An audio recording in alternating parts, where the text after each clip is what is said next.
नमस्कार दोस्तों, मैं कृष्णा मिश्रा आप सभी का जीएस कर्मयोगी पे भरपूर स्वागत है। आज हम बात करेंगे केंद्रीय बजट 2026-27। केंद्रीय बजट 2026-27।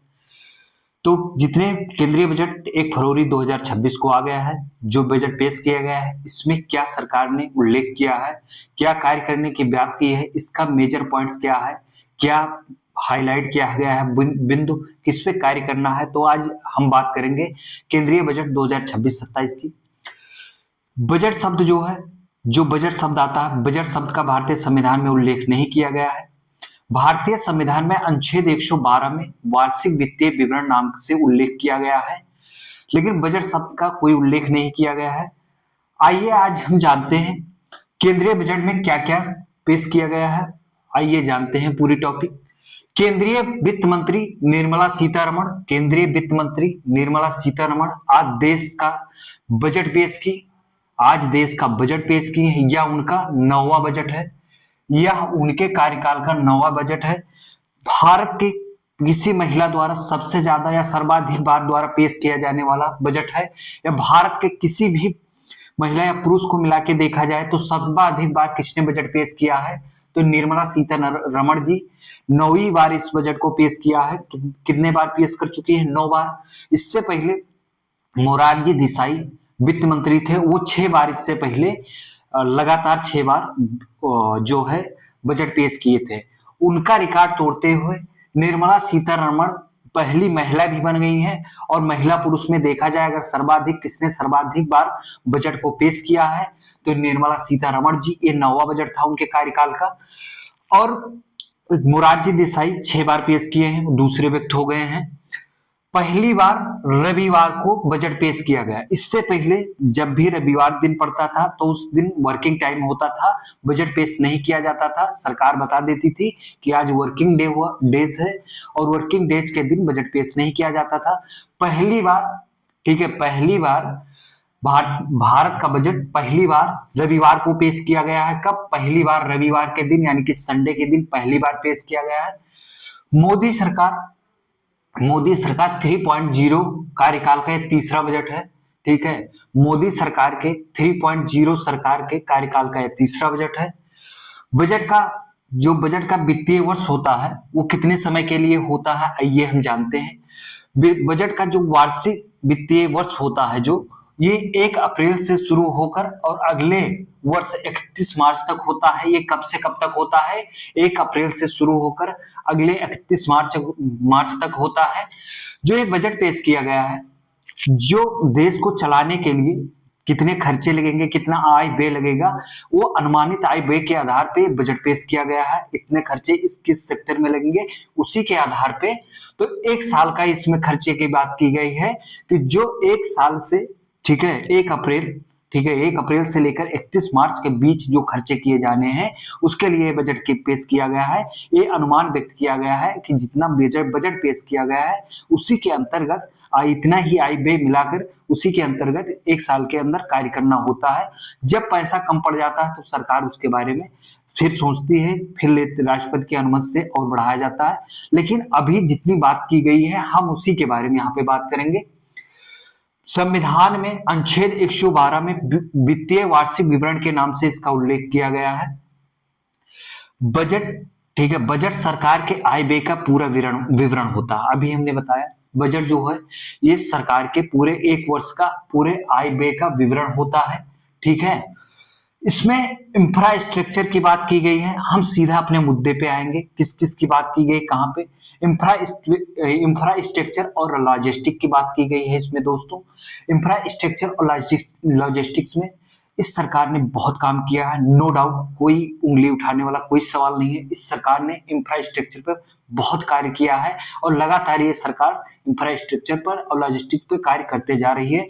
कारण है कि भारत को अगर विकसित बनाना है तो उसके लिए आपको अच्छी रोड देनी होगी, अच्छी सुविधाएं देनी होगी, तभी आपके माल का अच्छा जो है रेलवे का आवागमन होना चाहिए, अच्छी सड़क होनी चाहिए, अच्छा इंफ्रास्ट्रक्चर का निर्माण किया जाएगा, तभी हमारे चीजें जो है आवागमन आसान होगा और चीजें एक स्थान से दूसरे स्थान पे आए बे में आसानी होगी। तो नो डाउट इस सरकार ने इंफ्रास्ट्रक्चर और लॉजिस्टिक्स पे बहुत काम किया है। नया फ्रेट कॉरिडोर बनाने की बात की है सरकार ने। क्या पास किया है नए बजट में? बात है नया फ्रेट कॉरिडोर। नया फ्रेट कॉरिडोर जो है कहां से कहां तक है? पश्चिम बंगाल से डाकुनी के लिए, पश्चिम बंगाल से डाकुनी के लिए नया मालगाड़ी कॉरिडोर की घोषणा की गई है। क्या किया गया है? नया फ्रेट कॉरिडोर पश्चिम बंगाल से डाकुनी के लिए नया माल कॉरिडोर की घोषणा की गई है। डाकुनी को गुजरात को सूरत से जोड़ेगा। ठीक है, कहां से? डाकुनी को गुजरात को सूरत से जोड़ेगा। फिर बात की गई है कैपेक्स में बढ़ोतरी की गई है। कैपेक्स जो है इसमें बढ़ोतरी की गई है वर्ष 2026-27 के लिए। कैपेक्स के लिए 12.2 यानी कि 12.2 लाख करोड़ का पूंजीगत व्यय होगा। कितना? कैपेक्स की बढ़ोतरी की गई है 2026-27 के लिए। कितना किया गया है? ये किया गया है 12.2। ये पहले 11.5 के अनुमान लगभग मेरा अनुमान है कि मुझे ऐसा याद आ रहा है जहां तक कि 11 पॉइंट यानी 11.5 तक था। उसकी बढ़ोतरी करके 12.2 लाख करोड़ रुपए का पूंजीगत व्यय होगा। ठीक है, फिर बात क्या की गई? खनिज और रणनीतिक संसाधन की। खनिज संसाधन एवं रणनीतिक संसाधन पे सरकार ने बात की है।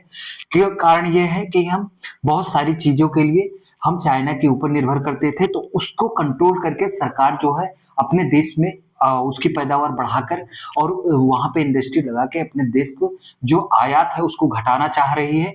तो खनिज और रणनीतिक संसाधन की बात करें तो रियर अर्थ, ठीक है, रियर अर्थ कॉरिडोर जो बनाया जा रहा है वो 3 राज्यों में बनाया जा रहा है, उड़ीसा, केरल और आंध्र प्रदेश। ये दुर्लभ खनिजों के लिए कॉरिडोर बनाया जा रहा है। किसके लिए? दुर्लभ खनिज।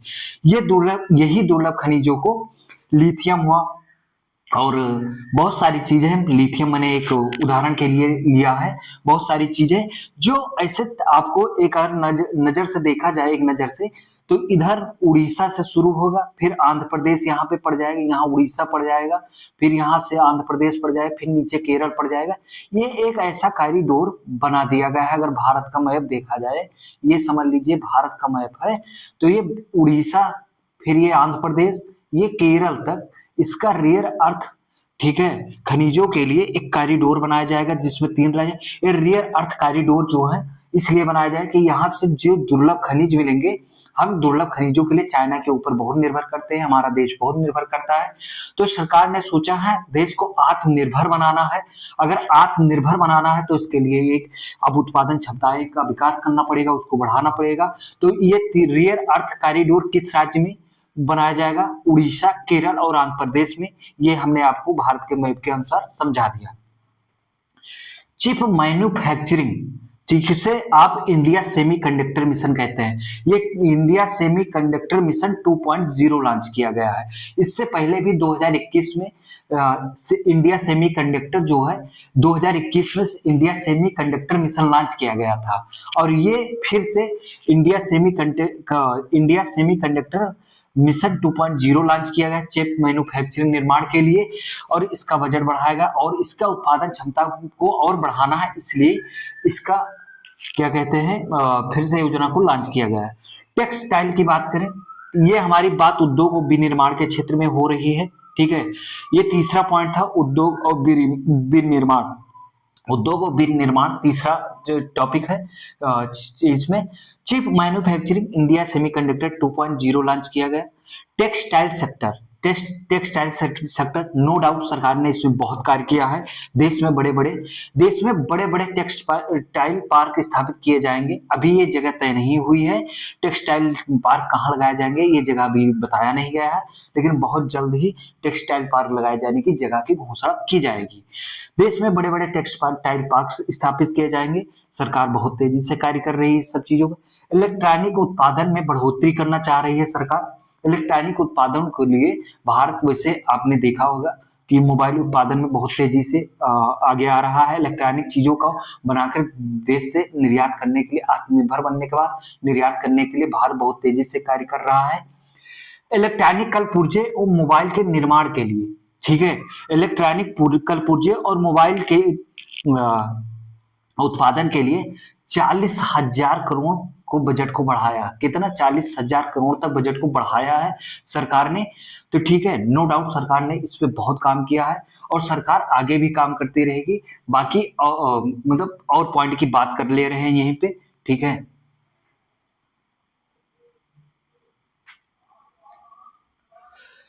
पिलर नंबर 4 पे काम की है सरकार। फार्मा और बायोटेक्नोलॉजी की बात की जाए अगर, तो फार्मा और बायोटेक्नोलॉजी के क्षेत्र में केंद्रीय बजट 2026-27 में जो बात की गई है उसके बारे में जानते हैं।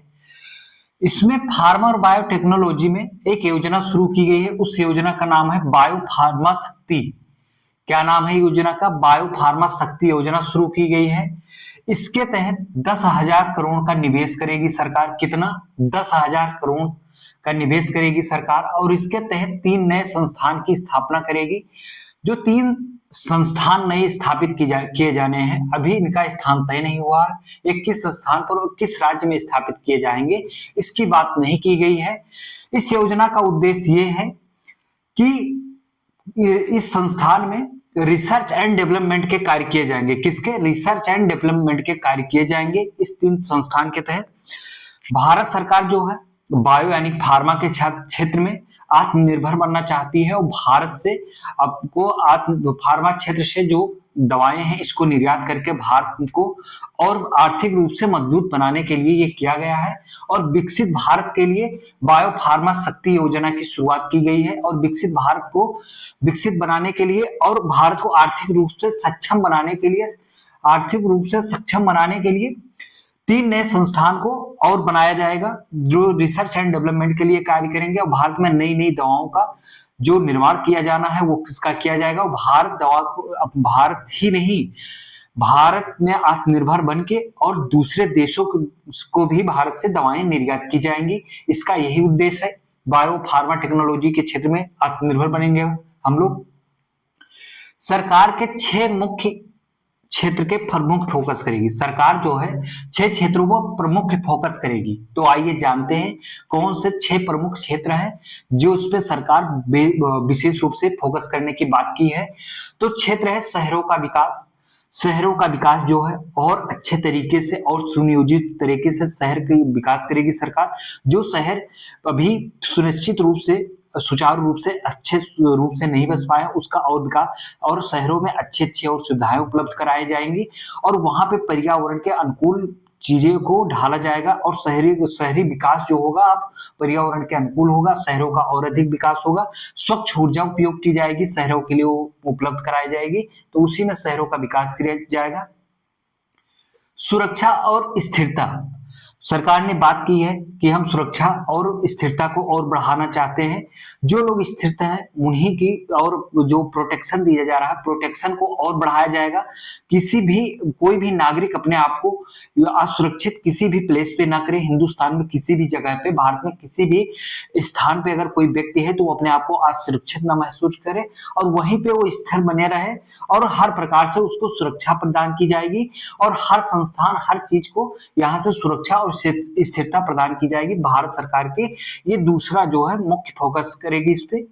इंफ्रास्ट्रक्चर, नो डाउट हमने पहले ही बताया इंफ्रास्ट्रक्चर पे भारत सरकार बहुत तेजी से काम कर रही है और इंफ्रास्ट्रक्चर जो है इस पर भी मुख्य फोकस करेगी। इंफ्रास्ट्रक्चर को किस तरीके से और आगे बढ़ाना है, देश की विकास की गतिविधि इसमें, जैसे कि इंफ्रास्ट्रक्चर में रेलगाड़ी, ठीक है, रेलगाड़ी परिवहन, सड़क परिवहन और बड़े बड़े जो संस्थान हैं इन सभी का निर्माण करके और देश को कितने तेजी से आर्थिक विकास दर को और बढ़ाना है और हमें आर्थिक रूप से देश को सक्षम बनाना है, इंफ्रास्ट्रक्चर को सक्षम बनाने की बात की है सरकार ने। चौथा पिलर है इसका एमएसएमई, ठीक है, लघु मध्यम और उद्योग की बात की गई है। लघु मध्यम एमएसएमई पे ये सरकार बहुत फोकस कर रही है। एमएसएमई पर फोकस करने का उद्देश्य यह है, एमएसएमई सबसे ज्यादा रोजगार उपलब्ध कराता है तो एमएसएमई पे सरकार बहुत महत्वपूर्ण फोकस करती रहती है लगातार। ये चौथा पिलर हो गया जो रोजगार उपलब्ध कराएगा। पांचवा क्षेत्र किस पे है जिसपे फोकस करेगी सरकार, आइए हम जानते हैं। पुराने उद्योग, जो पुराने बंद पड़े उद्योग हैं या पुराने उद्योग हैं, जो पुराने बंद पड़े उद्योग हैं उनका पुनर्निर्माण करके और निर्माण करके उनका भी उपयोग किया जाए और उन उद्योगों को चलाया जाए, संचालित किया जाए, और जो पुराने उद्योग हो चुके हैं उनका भी विनिर्माण किया, उनका भी निर्माण किया जाए, पुनर्निर्माण किया जाए और नई चीजें उसमें जोड़ी जाए, और पुराने बंद पड़े उद्योग हैं, पुराने उद्योग हैं, उनको चालू किया जाए सरकार का पुराने उद्योगों पे, जिससे लोगों को रोजगार मिलेगा। फिर रणनीतिक मैन्युफैक्चरिंग की बात की है सरकार ने। रणनीतिक, ये ग्लोबल रणनीतिक बात हुई है, इंटरनेशनल स्तर की बात की है, रणनीतिक मैन्युफैक्चरिंग की बात की है सरकार ने। रणनीतिक मैन्युफैक्चरिंग की बात यह की है सरकार ने कि इतना बड़ा उतार चढ़ाव पूरे विश्व में है, इस समय कस्माकस भरी पूरी दुनिया चल रही है, उसी के यूक्रेन और रशिया जैसा युद्ध चला, और कई चीजों से भारत भी यहाँ पे अपने आप को कई चीजों से लड़ते हुए और अपने आप को बाहर निकाला है। ठीक है, भारत पाकिस्तान का तनाव बीच में बढ़ गया था, या भारत को लेकर के और अन्य, भारत ही छोड़िए, अमेरिका की जो रणनीति है, अन्य देशों की जो कस्माकस भरी दुनिया चल रही है, उसके भी बावजूद भी भारत जो है कितनी बेहतरीन तरीके से अपना निर्माण, अपना मैन्युफैक्चरिंग करके रणनीतिक तरीके से निर्यात किया है और आयात भी किया है, और निर्यात को कैसे बढ़ाया है अपने, तो इसकी रणनीतिक मैन्युफैक्चरिंग सब, इसका 6 नंबर जो है, इसका क्षेत्र जो है रणनीतिक मैन्युफैक्चरिंग हो गई। अब हम बात करते हैं बजट 2026 के 3 मुख्य विजन सरकार के क्या है, तो आइए हम जानते हैं 3 मुख्य विजन सरकार के क्या है। रफ्तार, सरकार ने रफ्तार की बात की है। रफ्तार जो होता है, उत्पादकता बढ़ाकर आर्थिक रूप से अपने आप को सक्षम बनाना। रफ्तार जो है आर्थिक रूप से अपने आप को सक्षम बनाना, उत्पादकता बढ़ाना है, रफ्तार की बात ये की गई है। रफ्तार मतलब बजट के 2026 के मुख्य 3 विजन है, उसमें रफ्तार की बात की। रफ्तार, जिस तरीके से हम प्रोडक्शन कर रहे हैं, हमारे देश में प्रोडक्शन हो रहा है, सरकार कर रही कही है प्रोडक्शन को हमें और तेजी से बढ़ाना है, और प्रोडक्शन को बढ़ाएंगे तभी हमारे पास अपने खुद तो आत्मनिर्भर बनेंगे और विदेश में भी हम निर्यात कर सकेंगे, तो रफ्तार को बढ़ावा देगी सरकार। ठीक है, दूसरी बात की गई है जो है वो क्षमता की बात कर रही है सरकार। क्षमता की बात कर रही है, जैसे कि क्षमता में अपने आप को कैसे बढ़ाना है, जो मानव संसाधन कौशल विकास पर जोर दे रही है, मानव संसाधन का विकास करना है, जो मानव स्किल है, ठीक है, जो ह्यूमन स्किल है उसको बढ़ाना है सरकार, मानव संसाधन और कौशल का बढ़ा करके, और अपनी क्षमता को और निखार लाना है, इंटरनेशनल स्तर पे अपनी क्षमता को और प्रदर्शित करना है और अपने देश को और मजबूत बनाना है। सबका साथ, सरकार यही बात कर रही है, सबका साथ, इनका सबका साथ लोगो चल रहा है जो है सबका साथ। आइए हम जानते हैं सबका साथ में क्या बात की गई है। हर परिवार आय और, ठीक है, हर परिवार की आय बढ़े और हर परिवार आर्थिक रूप से सक्षम बने, ये सबका साथ यही बात किया गया है। हर परिवार की आय बढ़े और हर परिवार आर्थिक रूप से सक्षम बने और हर व्यक्ति के पास हर एक सुविधाएं पहुंच सके, ये हो गया सबका साथ। ये बजट 2026 के मुख्य 3 विजन हो गए। फिर हम बात करेंगे सरकार की अर्थव्यवस्था की रिपोर्ट। ठीक है, सरकार की अर्थव्यवस्था पर रिपोर्ट, सरकार ने जो अपनी रिपोर्ट दी है अर्थव्यवस्था पे, उसकी रिपोर्ट को हम जानेंगे। वेरी इंपॉर्टेंट चीजें हैं यहाँ पे, तो आइए हम जानते हैं अर्थव्यवस्था पे सरकार की क्या रिपोर्ट है। आत्मनिर्भरता बढ़ी है, सरकार ने अपनी रिपोर्ट में बताया है कि भारत में आत्मनिर्भरता बढ़ी है, लोग आत्मनिर्भर हुए हैं, दूसरे पे डिपेंडेंसी कम हुई है। ठीक है, लोग आत्मनिर्भर, स्वावलंबी ज्यादा हो गए हैं, आत्मनिर्भर बन गए हैं। विकास दर की बात करते हैं, भारत सरकार ने कहा है अर्थव्यवस्था की रिपोर्ट में, विकास दर जो है लगभग 7% ग्रोथ वृद्धि दर, 7% ग्रोथ से वृद्धि की है, और भारत में गरीबी घटी है। ठीक है, विकास दर जो है लगभग 7% ग्रोथ दर से वृद्धि की है सरकार ने। ठीक है, हमारा देश जो है वृद्धि किया है, उसकी अर्थव्यवस्था जो है हमारे देश की, भारत की अर्थव्यवस्था जो है लगभग 7% ग्रोथ से वृद्धि की है और गरीबी घटी है भारत में। 12 वर्षों का इनका जो कार्यकाल है, मोदी सरकार का जो कार्यकाल है 12 वर्षों का, उसका अनुभव कहता है, ये वहीं से लेते हैं, इनका 2014 से लेना है। ठीक है, ये वहीं से उठाते हैं। इन्हों का कहना है कि 12 वर्षों का अनुभव जो है, जब से इनकी सरकार बनी है, पहले की बात नहीं कर रहे हैं, 12 वर्षों की बात कर रहे हैं, पिछले बार जब से मोदी सरकार सरकार बनी है, जब से सत्ता में आई तब से बात हो रही है। ठीक है, 12 वर्षों का अनुभव कहता है। अर्थव्यवस्था स्थिर रही है, यानी कि अर्थव्यवस्था बहुत ना घटी है ना बहुत बढ़ी है, वो स्थिर रही है, और महंगाई जो है वो नियंत्रित रही है। वही महंगाई की जो बात करते हैं कि 4 से न ज्यादा जाना न कम, प्लस माइनस +4 की बात की गई है कि ना इससे बढ़ी है ना इससे ज्यादा घटी है। महंगाई जो है नियंत्रित रही है 12 वर्षों में, इनका अनुभव कहता है रिपोर्ट के अनुसार। वैश्विक चुनौतियों की बात की गई है कि ग्लोबल स्तर पे कौन कौन सी चुनौतियां रही हैं, उसमें हमारे देश ने क्या कार्य किया है। जो ग्लोबल चुनौतियां मिली हैं, ग्लोबल चुनौतियां, वैश्विक चुनौतियां मिली है, उसमें क्या बात की गई। कार्बन कैप्चर, उपयोग एवं संग्रहण, जो भारत की सरकार ने कहा है, अपने आंकड़े में कहा है, केंद्रीय बजट 2025 26-27 में कहा है कार्बन कैप्चर, उपयोग और संग्रहण बढ़ाया गया है। किस किस क्षेत्र में? इन्होंने कहा है कि विद्युत के क्षेत्र में इन्होंने कहा कि हम जितना कार्बन वहां पे क्या कहते हैं पैदा करते हैं, ठीक है, जितना कार्बन हमारे यहाँ पैदा होता है, निकलता है, जैसे विद्युत, सीमेंट, इस्पात, केमिकल्स और तेल शोधन से, हम वहां पे इतनी व्यवस्था कर दिए हैं कि कार्बन कैप्चर की उतनी व्यवस्थाएं हमने की थी और वहां पे ही हमने कार्बन कैप्चर कर लिया है। और ग्लोबल वार्मिंग में हमने इस क्षेत्र में योगदान नहीं दिया है, इसको हम और अच्छे से ग्लोबल वार्मिंग को रोकने में हमने काम किया है पूर्ण रूप से। और हमने विद्युत के क्षेत्र में जो कार्बन पैदा किए उसको हमने कैप्चर कर लिया है। सीमेंट उत्पादन के क्षेत्र में जो हमारे यहाँ कार्बन पैदा हुआ है उसको कैप्चर किया गया है, उसके लिए कैप्चर की व्यवस्था की गई। इस्पात के क्षेत्र में जो निर्माण किया गया उसके वजह से जो कार्बन उत्पन्न हुए, कार्बन को भी कैप्चर कर लिया गया है, सरकार ने बताया। केमिकल के निर्माण के क्षेत्र में जो कार्बन पैदा हुआ उसको भी कैप्चर कर लिया गया है, सरकार ने कहा। तेल शोधन के क्षेत्र में जो कार्बन पैदा हुआ है उसको भी कैप्चर कर लिया गया है। सरकार ने बताया है कि हमने इस 5 क्षेत्र में जो कार्बन उत्सर्जन किए थे, जिस कार्बन का हमने उत्सर्जन किया था उसको हमने कैप्चर कर लिया है, पूर्ण रूप से उस पर नियंत्रण किया था। ये बहुत सराहनीय कार्य किया है सरकार ने। दिव्यांग जन और सशक्तिकरण के लिए क्या काम की है सरकार ने, आइए जानते हैं। दिव्यांग सशक्तिकरण के लिए दिव्यांग सहारा योजना शुरू की है। क्या दिव्यांग सहारा योजना, जो लोग दिव्यांग हैं उनको विशेष रूप से सहारा दिया जा सके, उनके लिए सहयोग दिया जा सके सरकार की तरफ से, और उनको लोगों में अब बराबरी का अपने आप पे मानसिक रूप से बराबरी का महसूस करें। दिव्यांग जन कौशल योजना शुरू की है। इसमें दिव्यांग जनों को विशेष प्रकार से कौशल सिखाया जाएगा और वो भी अपनी कौशल के माध्यम से आत्मनिर्भर बन सके और स्वरोजगार पा सके और देश की प्रगति में अपना योगदान दे सके। इस योजना का शुरू करने का यही उद्देश्य है सरकार का।